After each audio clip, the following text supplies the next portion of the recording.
Hello, everyone. It's Dear Future Grandkids. I'm Jen here in Singapore.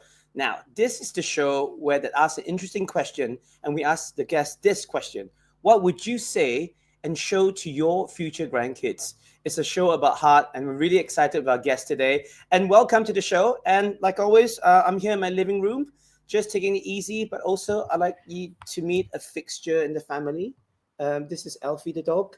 And looks like I'll be doing the show with him on my lap. So if there's some snoring going on, that's absolutely my dog, and I'd like to apologize for that first. But thank you so much for tuning in and also for listening to the show. So let's get cracking. So this week, we are building a video time capsule for a man of all seasons. Being an experienced actor, comedian, director, presenter, MC, voiceover artist, producer, and writer amongst his trade in the entertainment industry. Now, in a career spanning almost 3 decades, he has performed in theatre, television, film, sports, TV broadcasting, and various social media platforms. And on screen, he was part of a successful cast of the local Malaysian English TV sitcom Kopitiam that was on air for 7 seasons, which received an award at the 1998 Asian Television Awards for Best Comedy Program. He's also appeared in numerous sitcoms, telemovies, dramas all over Malaysia. Now, in sports TV broadcasting, he's a former sportscaster for ESPN's anchor program, SportsCenter Asia and Malaysia. He was also a presenter on Astro Arena. That was Malaysia's first, Bahasa Malaysia's 24-hour sports channel. He also had a stint with Fox Sports Asia. And also, on the international front, he previously worked as the International TV Media Coordinator as part of the Creative Activities Unit of the Office of the President of Timor-Leste. We'll find out more about that in the show. And currently, he continues to spend his time behind the scenes in TV and is the Managing Director at Rashomon PR Sdn Bhd, a company which provides integrated public relations, production, and post-production services based in Kuching, Sarawak, East Malaysia. I'm just tired saying all of this. There's a lot going on there. I'd like to welcome my old mate from Malaysia, who's based in Kuching, Sarawak. Please welcome Rashid Salleh. A bit of a mouthful, was that? Oh, mate, seriously. I was like, when is he going to finish? I know, and I had to cut loads of it as well, but it's good to give Sorry. Our viewers out there background, for some that don't know who you are, so extensively what you've done and everything as well. And also, I have to lay this out there. Rashid and I have known each other for the best part of 3 decades. We met when we were like probably 18 years old back in Malaysia. Yeah. On the rugby pitch. Rashid was by then an accomplished rugby player, and I was just trying to do something. Obviously, I was not very good at that. And then 30 over years later, here we are on Dear Future Grandkids, talking about our life and our kids and all of that, right? Yes, correct. Very much so. I mean, it has been such a long time since I've seen you, and I must say, we still. I'm not going to say it. We still look the same. With just just with the glasses now, slightly. Pumpy on the cheeks, but we're still okay. I mean, you've done well with not needing the glasses. I need the glasses now, all right? I need the reading glasses now. Here's the thing: I'm still vain, so I'm wearing my contacts, so it's a lot easier. And plus, you're about the only person probably who's grown up with me in the industry, so it's really hard for me to talk to anybody else. So I'm sort of looking forward to this because usually when I get interviewed, I'm sort of careful. So this one's a bit hard because it's you, and a lot of my stuff behind the scenes. And so I'm sort of looking forward to it, ish and not. So yeah. Let's see how it goes. Yeah, correct. Let's see how this goes. And like rugby tour rules, what goes on tour stays on tour. So I'll save you the embarrassment or my embarrassment with some of those stories. But more importantly, let's get everyone to know you quickly. This is called our quick fire questions. So I'm going to throw some questions at you, and then without thinking, just answer them as quickly as you can. Okay? It's easy for you. I think you can hear my dog snoring. I'm so sorry about that. No, it's fine. It's fine. Right now, describe. I hope so. Describe yourself in 3 words. Spontaneous, disciplined, and something boring. Boring? Yeah. I wouldn't use that to describe you. Okay, spontaneous, boring. For me, me, boring. Because I now, especially nowadays, because I don't like, I wouldn't say I don't like to go out so much, but I really love being home. Okay. Yeah. Now, how would your family describe you in 3 words? Oh, not around.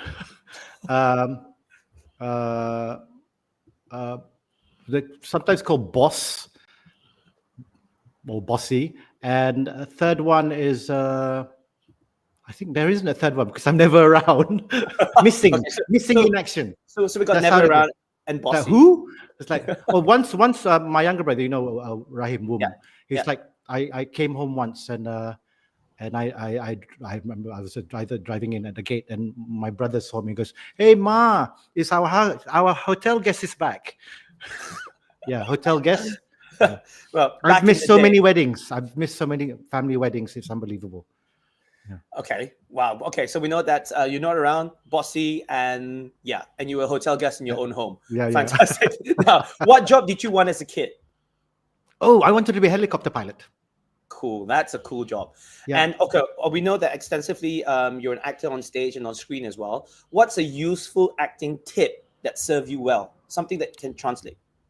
Very simple. Be thick-skinned, because as an actor, you're going to get criticism all the time, irrespective. Especially now with social media. I mean, we grew up in the era of before social media now, and you can get very sensitive in terms of. I've been asked this before.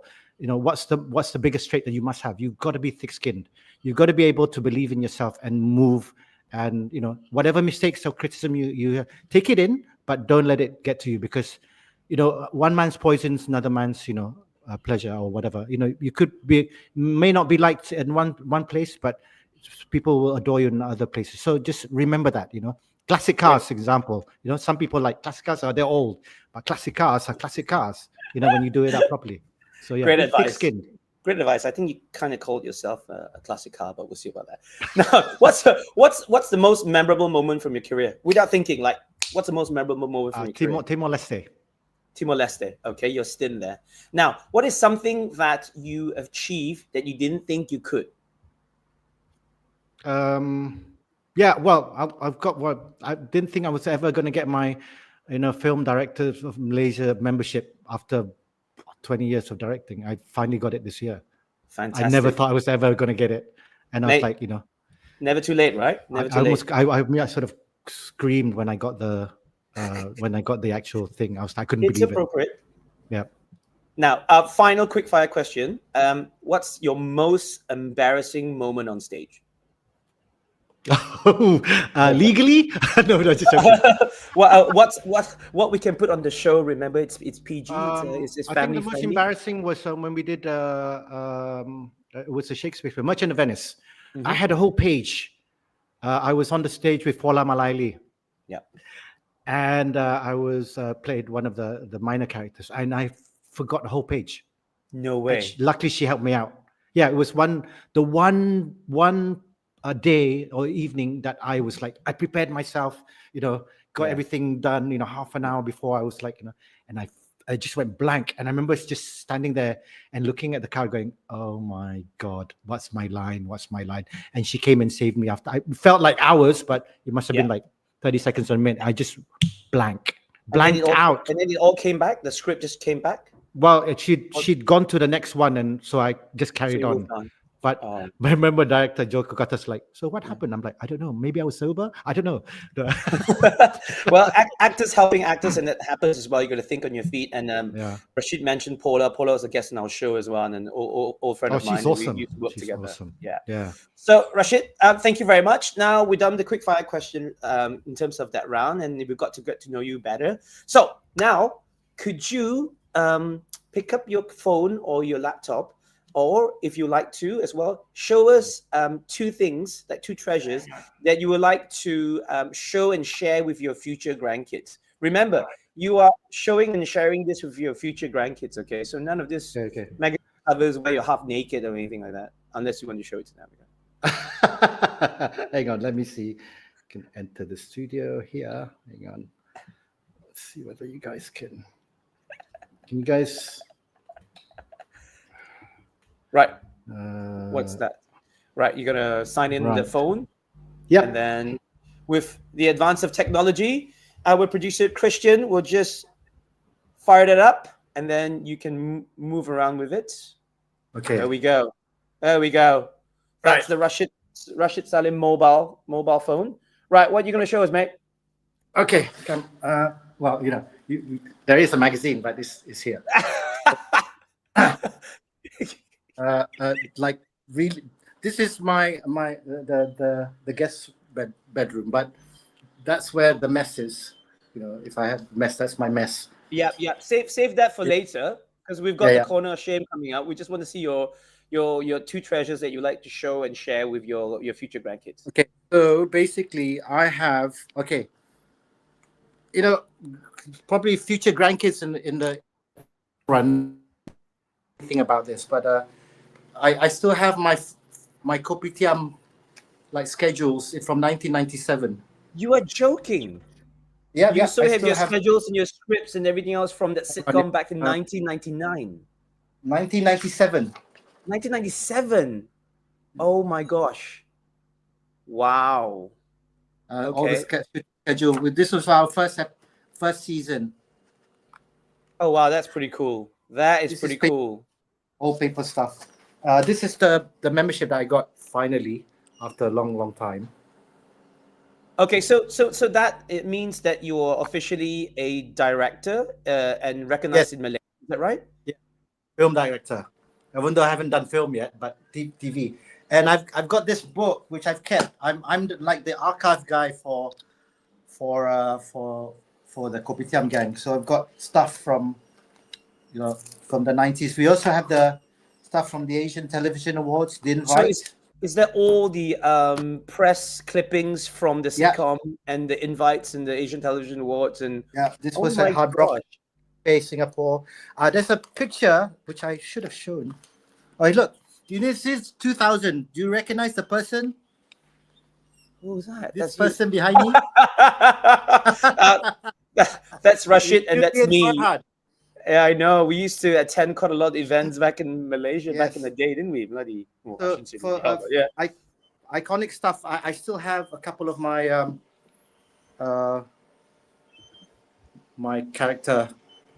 Okay, so tell everyone what this is. So you played a character called Joe in Kopitiam, the sitcom. Yes. And So this was his the trademark, character right? was is similar to Joey from Friends.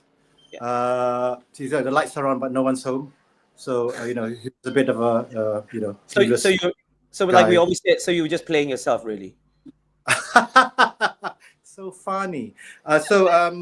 Basically, I mean, a lot of my audiences at the time who were young, loved to like wear this. So I guess this became quite iconic throughout the. But I only wore it for about a couple of seasons, but people still remember me from that. So that was really cool.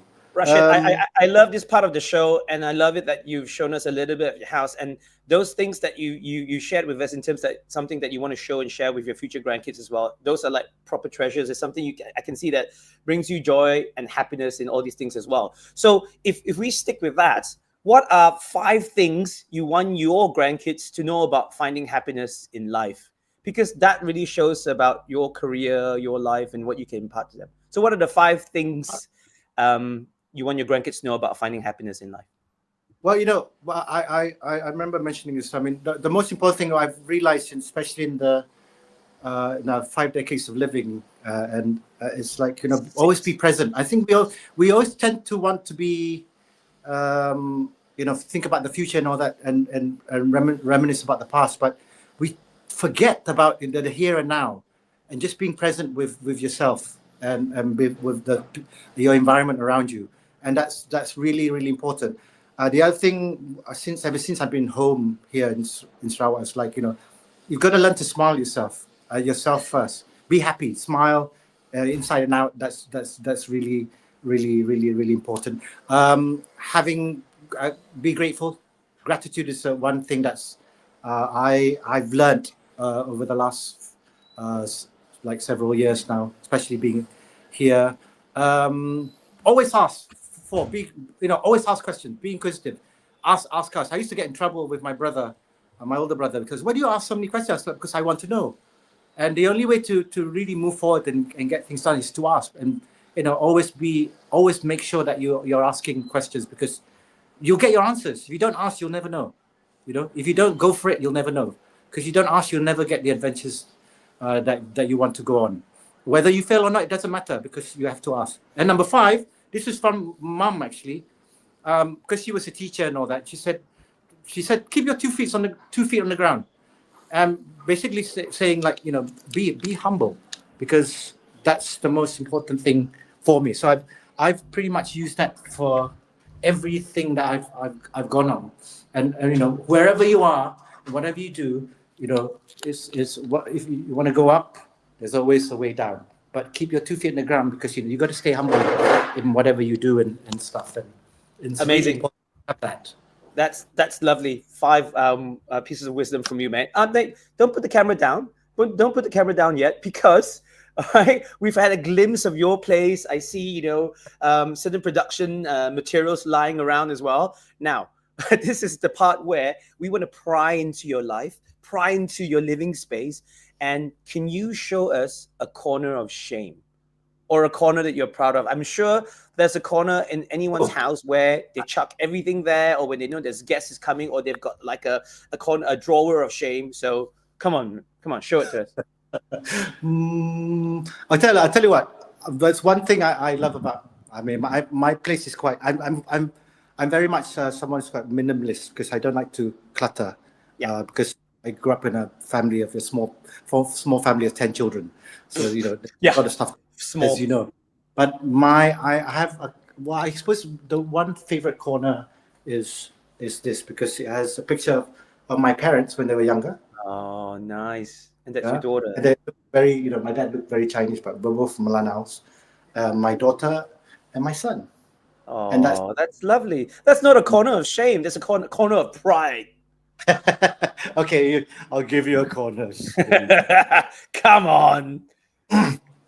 My toilet's very clean, so it's not very shameful. But here, the corner shame, this like clutter here.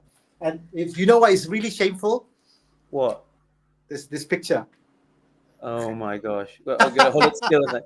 Oh my gosh. That's an old picture of me, Rashid, and a good friend of ours, Norman, back in the day. You're revealing too much. We need to not show all these pictures. So yeah, but this is in this corner. There's like I've just thrown a hand on heart. If that is your corner of shame, you really got not much to be ashamed of, because that's pretty neat. Yeah, I'm very. My cleaner calls me like Japanese, because I growing up in a big family, you tend to. My mother used to hoard stuff, and I just hated clutter. So I don't really. I mean, I have my sort of area where my shoes are. Even then, and you love your shoes. I remember. Yeah, I do. You still love your shoes. I don't have that space now. So yeah, you have a collection. I mean, I remember your collection of shoes and stuff. Yeah. But otherwise, that's the other one is. I've had these flowers for about a week now. They're like dying. But I love it. It's gone from a corner of shame to a house tour with Rashid Salleh. Yeah. Maybe we should add this element to the show now. That's my little humble abode. Fantastic. Thank you so much. The first time that seeing this, okay, because I'm usually quite private about it. Well. That's what we do at Dear Future Grandkids. We'll just showcase our guests to the world, what they're like in their living spaces. So I think you're done with the mobile now. So you can sit yourself down.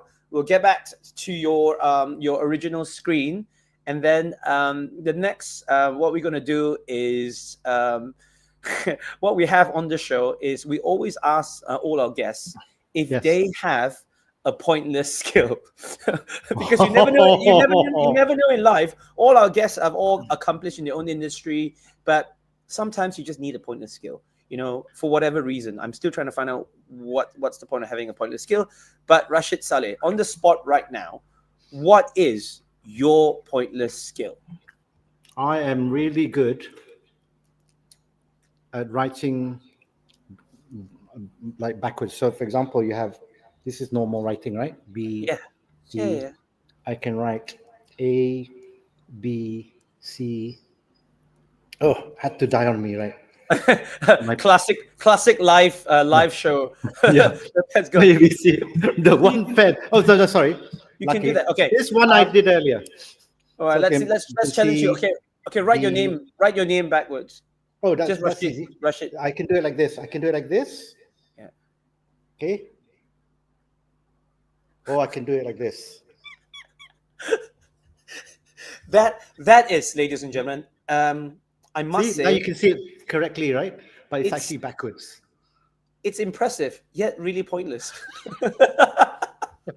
I spent last time I spent like a whole year doing it. I didn't know why I was doing it. I thought it was fun. So Yes, Rashid. Even now, when everyone's watching, why do you do it? How did you discover this pointless skill? Hey, I can absolutely, write backwards. Hey, yeah. fantastic. But it's yeah, absolutely. Unless you're like because I used to do it like, hey, what does it look like if I did it in the mirror? I say, hey, look, you can read it properly. That was my reason. Come on. Absolutely pointless. Yeah, Oh, jeez. it's great skill though. Hey, next time, if it ever comes in handy, and actually that helps you in any situation, please send me a text, yeah, because I would like to find out one day that actually having that pointless skill actually worked for you. Okay, one day I'll let you know how it helped someone. What I'm trying to tell everyone is I'm not going to get that call or that text because I it's hope just not not. going to happen. It's not going to Yeah, happen. absolutely pointless. Now, Rat, we want to talk about. And sorry that I keep calling Rashid Rat. It's just I've known him for best part of 3 decades, and that was just his nickname. So now we're going to talk about your family. Obviously, I know some of your brothers and sisters as well. I've met your mom, but interesting family to say the least. But let's start from the very beginning. What was your childhood like? I thought you were going to ask me how I was conceived, but never. Well, No, PG show. well, yeah, well, this is sort of PG. So whenever I'm asked like, where do you come from? I say my father's left ball. Anyway, moving along. Then they say, why left ball? I said, oh, because I'm dyslexic. But anyway, moving along. So, um, both my parents are Sarawakians. Yes. I was born in Sarawak, in Kuching. I come from a small family, of course, of 10 children. There was actually 9 of us. My youngest brother came along much later, Yeah. 16 years after me. My father was in government. He was also basically in government and in federal government as well. And we moved there when he was posted in KL in the late 70s. But we used to travel back to Sarawak quite a bit. So we grew up there and studied, and then a lot of us went over to the UK to study as well, secondary and as well as tertiary education. There's 5 boys, 5 girls in my family. I also have another family, a second family, my dad's second wife, and there's 4 of them. Then there was 5. Unfortunately, the eldest son, which is my half brother, the eldest one, passed away a couple of years ago, Oh, sorry to which hear was that. but I mean, I just feel sad that to know that my father has to live with at least one child who's not around anymore, and it's very hard when if as a parent ourselves, it's really devastating to hear. But he's taken it. He's Can't done, imagine. yeah. But we've all got like different stuff. I mean, my eldest sister, she's a housewife in the UK. I got 2 brothers who are pilots. One works with the pension fund. One is a Montessori teacher. The other 2, I can't remember what the other one does, but one still works in corporate. Yeah. And I'm the one that's all over the place. I imagine just like 10 brothers and sisters in your family. Do you still remember their names? I'm just joking. I'm just joking. I know their birthdays. I'm the only one who I can tell you their birthdays. Like generally, everyone's birthday, including my parents, are in March, April, May, June, July. Mine's in January. Just a couple of them wished me happy birthday the other day. Mom, I'm can still waiting imagine. for mom. She might wish me like in a couple of weeks' time. But that's understandable because she had 10 kids. So I know. So in your household, just imagine 10 of you in there. I assume it's pretty chaotic. Do you have a okay. tip? Do you give us a tip on how to control like 10 of you? Like how do you manage that? How do you control 10 crazy brothers and sisters? They're not well, my sisters will like hate me for this, but the loud ones were the girls. Okay. Okay, boys generally are. I mean, I'm exception to the rule, but never mind. Where what my mom used to do with us is when we were younger. Yeah. There was a system when it came to like washing dishes. Yeah. There's a system. Somebody will wash, somebody will clean, somebody will wipe, and then we had that system. So we had things to do while we. Uh, but generally, there was not much chaos because I think because mom was a teacher, she wasn't a Mm. disciplinarian. Yeah. She's the type that's like, if you were, for example, and here's one I would probably use on my children if I ever do that.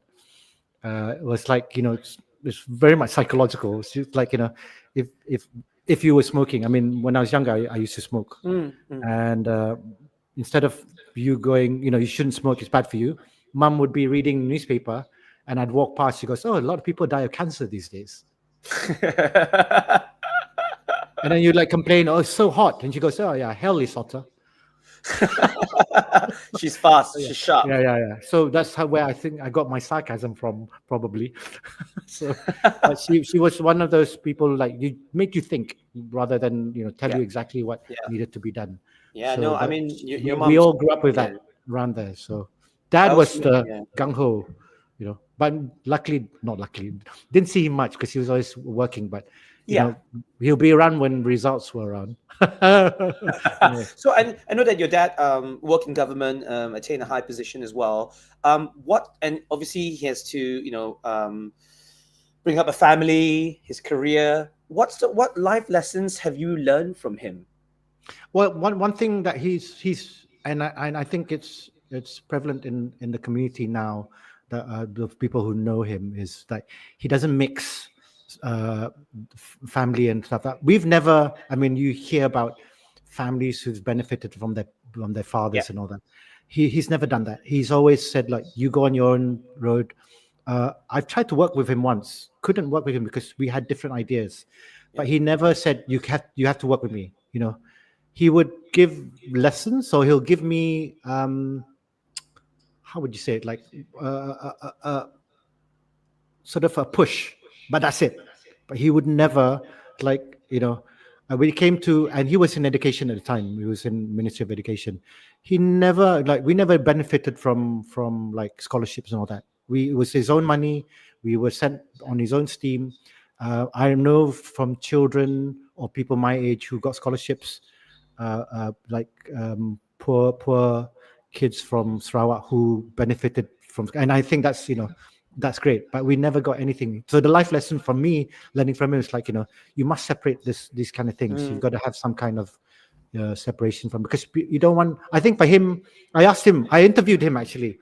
I have this like 6 short sort of interviews with him on my own personal YouTube, which I thought I'd better do because since I was in broadcasting.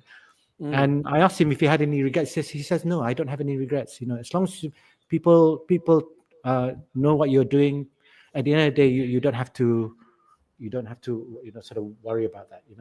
Yeah. Yeah.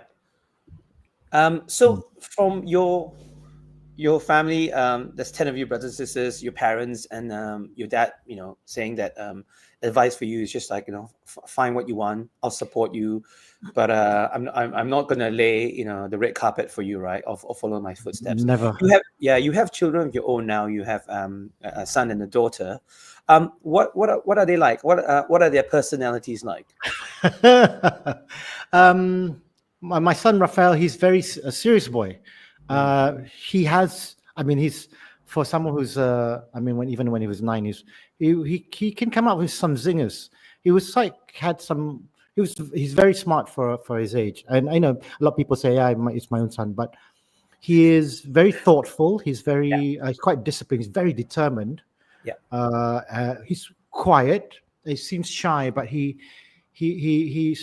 doesn't like people helping him out. Oh, wow. He reminds me of me when I was sort of younger, which is sort of annoying because sometimes I ask him like, "Do you need any help?" He said, "No, I'm fine now," and he'll try and and he won't give up. But he has a sort of he's quite sarcastic in some ways as well. Um, you know, Having a sibling. Oh, that's me. Oh my god. God, those were like 80s. So he's also quite sporty, which is really good. Both my children are. Ariana has my crazy streak. Yeah. Uh, my son is very much my Your mini me? my no, it's my ex-wife's mini me. He's my son. My daughter, as you can tell, she's the crazy. Well, she's not crazy. She's just very outgoing, and she's more assertive Yeah. than he is. But they complement each other. You know siblings who fight. They know each other a lot. But I know they love each other very much because when one is missing, the other will ask, where is he? Where is she? What is she doing? Blah blah blah. Is she coming back and all that? And they're quite close. So, but both thankfully, you're like me. We always make sure our children always experience the outdoors because it's really important for them to have that kind of balance. I don't believe in, and I'll say this equivocally. I mean, I don't believe in just academics, full academics, because having an all-round education is really important when you get out there in real life situations, because you got to be able to interact with people.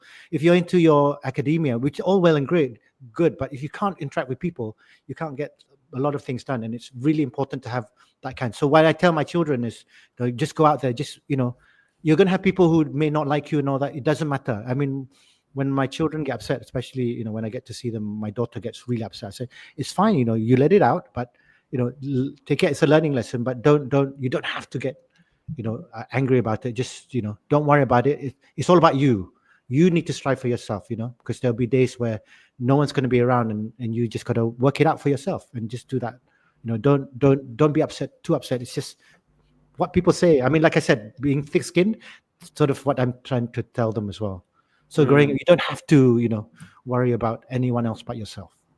Yeah, just roll with the punches in that way, right? I mean, Yeah. as you know, I've got kids as well. It's just difficult. I mean, you just want to do so much for them, but also you want them to be independent. And I mean, I know for a fact that, I mean, they break my heart all the time, and it's just going to get worse. So how do you? I mean, do you have any advice? How do you stop your kids? How do you stop them from breaking your heart? I think you can't really. Eventually, you're gonna have to accept it as a parent. You really just have to go that they're going to be growing up, and you got to look at yourself and go, what did I do that either upset my parents or broke my. I remember when I first made the decision. I was quite close to mum, and I remember making that decision from having a job in events when I was still with Red Archer, and then going full time freelancing. The first thing she said was like, "Now, where are you going to get your salary?" I said, "I don't know." But she didn't say like, you should think about your life. She just said, "Oh, okay. What are you going to do?" I said, "I don't know, but I'm going to just try." She said, "Okay," and she accepted it. And I do that with mine. I mean, in the beginning, I was quite strict as a parent. I'll admit that, because I think it was very important to build a foundation for your children first, so that they become just good human beings. I think that's the most important thing: being good human beings and good people. Then people see that and be. And I know respect is earned, but be respectful in that sense as well, and not be too respectful, but it's a really fine line, especially when they're growing up. And Rafael's going to be 12 this year, and it's close to the teens, right? So you're like, what am I going to do? Is how's he, when is his voice going to drop and be oh God, I'm not looking forward to that either. And then is he going to be like the sulky me, broody, blah blah, teenage boy, or is he going to be different? You don't know. And he's already like, shooting up really fast. Oh, that's so annoying as well. You can see it's just sliding doors now. You can see you just and you've got we got girls as well, right? So with the girls, everyone's like, the question, do you have a shotgun? I said, no. She does taekwondo. She loves the football. She's very sporty. Let her take care of herself. I'm not going to be there. I can't be there for her for her forever. She's got to be, but if she needs help, I'll be there. Yeah. That's all I can do. You can't hold on to your, especially the girls. You can't, because, we look at ourselves and go, all right. And then a lot of things flash back and go, okay. Yes. I wonder what her parents are thinking now that I have my own daughter. Oh dear. Yeah. Uh, Sorry, stressing you out, are we? yeah. My daughter's trouble. Yeah. She's amazing, but she's trouble. Yeah, I know what you Rashid, I mean. mean, all sound advice from you. You've got your head screwed on. All in the I don't right know that. place. I think you've given all the right advice to your children. But let's just say, looking ahead, right? I mean, for your future grandkids, what tip would you give them? You know, in terms of how to be their funniest self, because I mean, humor is so important. It gets you places, it gets you out of situations, and you are generally quite funny as a person. But of course, that's also your trait. What tip do you have? I think the most important thing is the most important thing for me is don't take yourself too seriously. That's one thing I would tell future grands. Hey, just chill. Don't be too serious. I tell that to my son as well. Sometimes you just gotta chill. Don't worry. Don't get upset about stuff that probably you forget. If I and somebody I either read this or somebody told me, it's like, if it still upsets you tomorrow, I mean, think about it. Will it upset you tomorrow? And if it doesn't, then forget about it. It's not, Yeah, it's not something that you should dwell on. And we do that all the time. So for me, the best advice to my own grandchildren is like, hey, chill, just have fun. We only have one life. yeah, We forget that sometimes. We only have one life. Make the most out of it, and don't take yourself too seriously, because other people around you are already doing that, and you'll be a lot happier. I mean, I'm finding out this now. We took our careers so seriously. I had fun, but I took my career, my life too seriously. And now I look back. I remember on my 50th birthday, I said, I'm so glad I'm alive. Now I'm just going to really be present and just enjoy what I have, because you can plan, but at this stage we've got what, 20, 30 years max. well, we don't Dude. really want to think of it that morbidly, Yeah, but in reality, that's pretty much right. 50 is not yeah, middle age. If yeah. your It's not life anymore. lifespan is 75, I mean, a third of your life is you've lived. Yeah, more than half already. Yeah, But I mean, no regrets. well, I got all sound advice. Don't take yourself too seriously, and roll the punches. Take every day as it comes. So from that to something maybe a bit more serious on the show. If oh, I know, okay. I know, Serious. I know you had your phone with What? you nearby, so that means it's with you. Mhm. So this is the part of the show where we want you to leave a meaningful voice message for someone that's has made an impact in your life. It could be anybody. It could be an old friend, or it could be a mentor. It could be family. It could be anyone. I mean, like for me, when we're thinking about this segment for the show as well, someone that maybe I haven't spoken to for a while or been in touch with, but obviously someone that has impacted my life. But now, as the years go by, one of it would be, personally for me, would be, both my parents have passed on, as you Yeah, know. I know. It would be nice to like leave them a message, just to say, as you get older, you just forget certain things that they've done for you, that actually, thank you. Just like a message, like, thank you so much for just doing your best. It's never perfect, but it was the best that they did, and it was great. So I think it's just in hindsight. So if you could leave a message, who would you leave it to? Wow, that one. If I could leave a message, I'm always leaving messages for my children anyway. That's Um, the rest, I mean, I think the one. I mean, he's still alive. Uh, I think, to be honest, my own dad, because we don't talk much these yeah, days. yeah, Um, he's 84 now, yeah, I think. yeah, yeah. Um, yeah, there's some stuff I just wish I could, you know. I've tried to have this conversation with him, and I couldn't, because even when I was interviewing, it was very businesslike, because he's always been like that. Hold that Uh, thought. Hold yeah. that thought. Grab your phone and leave that voice message and send it to him. Mm. Well, I'll speak in English, because if I start speaking Milano, no one will understand. Sure, sure. Or you can speak in Milano, then you can No, translate it to after the. Okay, I'll okay, speak. okay. I'll speak. Okay. So this is to you, that. Okay. Um, Hi, Pa. It's Rashid. It's me. I just wanted to know that I hope that you are proud of me of what I've done. I remember sending you. I think I gave you the one uh, thing from the prize from the president of Timor Leste. It was something I was very very proud of. It was the memorabilia. It was a thank you from the president, and I remember going to your house and passing to you, and just to let you know that I not because something because I've done well. It's just I wanted you to just be proud of me because I know you always asked about my brothers. Every time I saw you, you always said, yeah, how's Raza, how's Rahim and Rahman, but I just wondered whether you actually, yeah,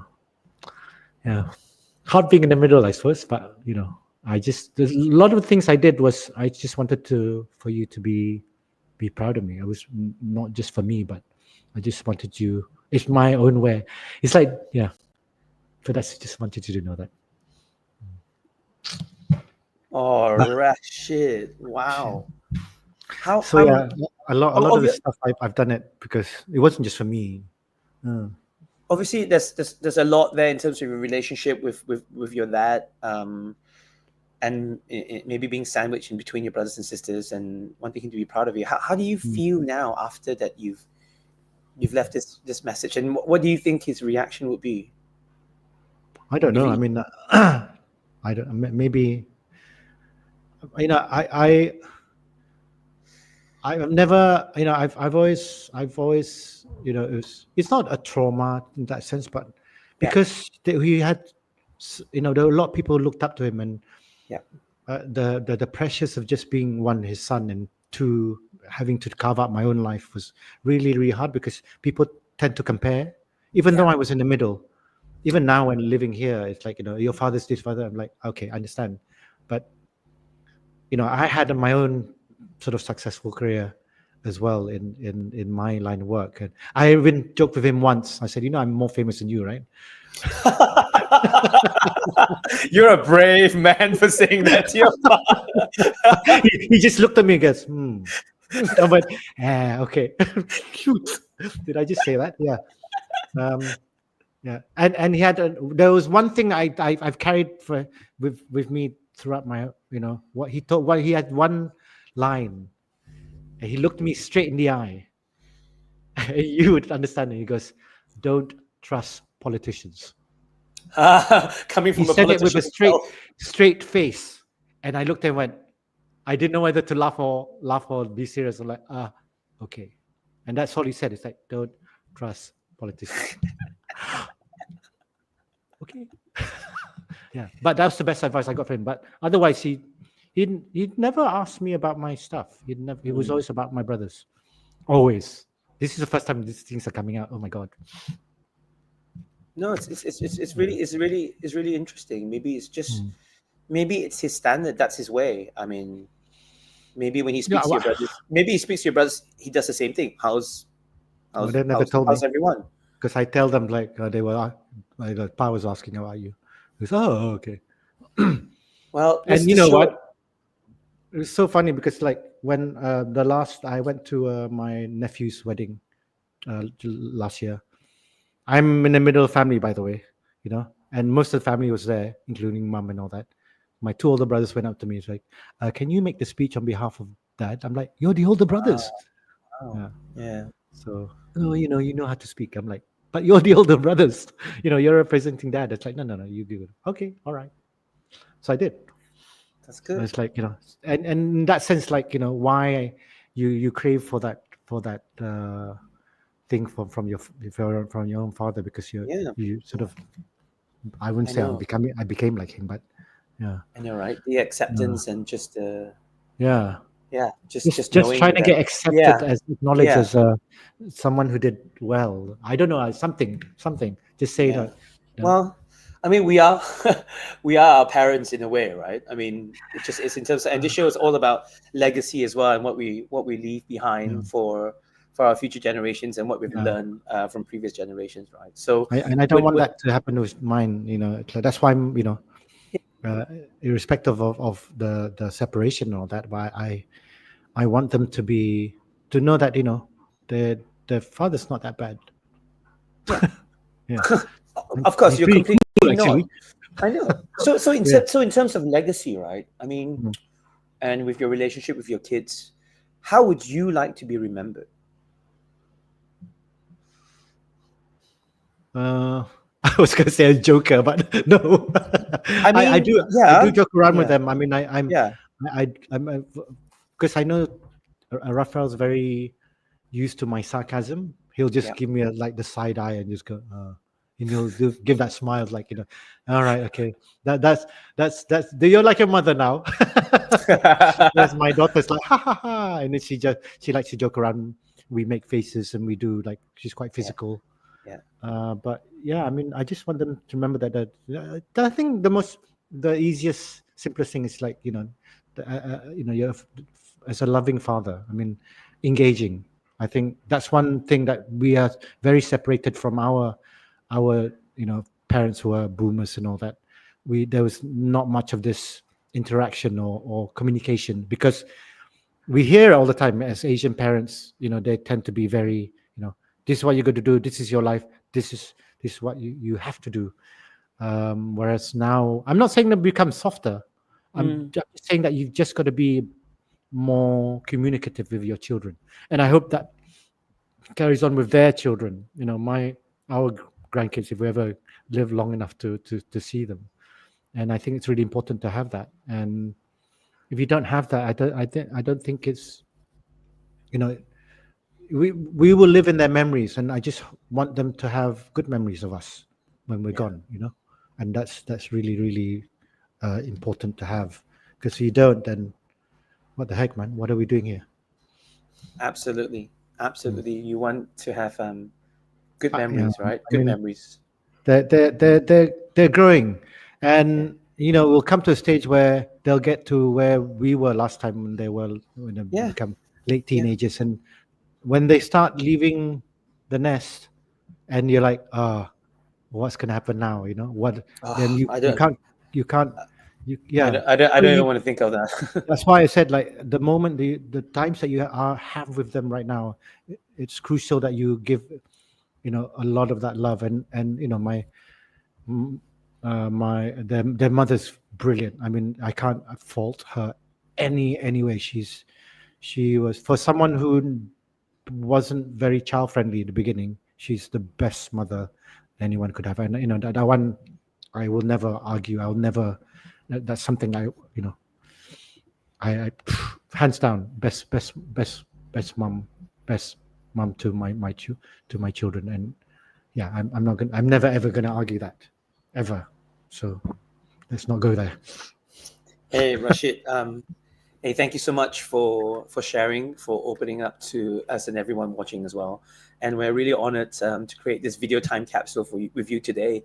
And you can share this with your future grandkids. So, as part of the show, as we close it out, you get to leave a message. What do you want to say to your future grandkids? Oh, so it took a bit of time, and people always say I'll leave a message. Oh, I actually like writing little ditties and poems, and so I did a really sort of simple one. Sorry, this is the That's not the poem. that's not the poem. Underneath, it's called the last message. I've written it down already. Okay, you guys ready? Yeah. Okay, so dear future grandkids, okay. Your grandpa may be old. I lived a life that's gold, and travel did I go to places few would know. Through prejudice and pride, I talked and laughed and cried. That journey has been long, amending right and wrong. So don't be scared to try. Live your life on the fly. Love it with all your might until the days turn into night. And stories you'll create, which will be tall and great. For when you close your eyelids, do tell your future grandkids. Oh, Rashid. That was lovely. That was lovely. That is our first poem ever on Dear Future Grandkids. Cool. And that was lovely. Yeah. I mean, you have to save that. You have to save that sheet of paper, put it in an envelope, and then I'll pass it to them. yeah. Yeah. Obviously, Yeah. they'll get to see it here, but that's lovely. That Yeah. is lovely. I used to write when I was even from 17, but Yeah. I got it somewhere. I'm just, it's all over the place. I do have a very small Instagram. It's called Galos by Design. I've just started putting up all my old little poems. Some of it's quite. You should. It's just so much, so many things, and I'm in the middle of I just started an AI course. I love all this tech stuff, and I'm like, oh, this year I might as well start learning again. I'm doing my World Rugby course soon, and I mean, it's you being on the show today, and we've learned so much from you as well, and with imparting your wisdom, your knowledge, and also it shows that even with thanks a for lovely not asking poem for much your. more. I know for your future grandkids. I know we just ran out of time, but I just want to say, mate, thank you so much for being on the show today, and then thank you all for watching and listening to the show as well. I mean, thank you so much for all your support. We love all of you so much, and remember this: you can't change the past, but you can create your future. So thank you so much for watching Dear Future Grandkids. I have been Jen, and that has been our guest Rashid Salleh, aka Rat.